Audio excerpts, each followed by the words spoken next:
రైతుల పక్షపాతి ప్రియతమ ప్రధాని నరేంద్ర మోడీ గారు కిసాన్ సమ్మాన్ నిధి 6,000 నుండి 10,000 పెంచడం హర్షణీయం.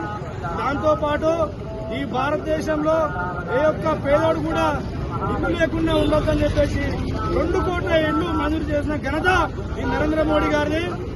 దీన్ని హర్షిస్తున్నాం. దాంతోపాటు తెలంగాణ కూడా 2 లక్షల ఇళ్లు కేటాయించడం జరిగింది. గతంలో కాంగ్రెస్ ప్రభుత్వం వచ్చి ఏడాది అవుతున్నా కూడా రైతులు ఆత్మహత్యలు మిగిలాయి చెప్తే రైతులు చేసింది ఏం లేదు. ఉన్న రైతు బంధు తీసేసిరు, సబ్సిడీలు ఎత్తేసిరు, వాళ్ళు కమిషన్లు పంచుకునే పనిలో బిజీ ఉన్నారు తప్పితే రైతులు చేసేది ఏం లేదు.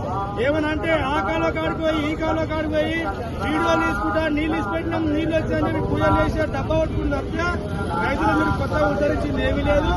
ఈరోజు ఎరువుల కొరత లేకుండా DAPకి సబ్సిడీ ఇస్తూ రైతులు ఆదుకునే ఉద్దేశంతో ఈరోజు కేంద్ర ప్రభుత్వం రైతుల పనికొచ్చే పలు నిర్ణయాలు తీసుకుంది. కాబట్టి దానికి కృతజ్ఞతగా ఈరోజు పట్టణ శాఖ ఆధ్వర్యంలో యాదగిరిగుట్ట పట్టణంలో నరేంద్ర మోడీ గారి చిత్రపటానికి పాలాభిషేకం చేయడం జరిగింది.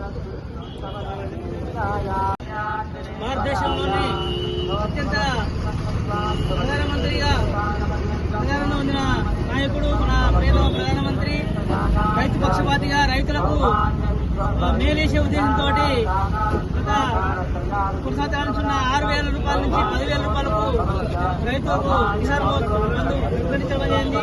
ఇది రైతులకు ఎంతో మేలుదాయకము. రైతులకు ఒక్కొక్కరు పంటలు చేసే అందరికీ కూడా చాలా మేలుదాయకము.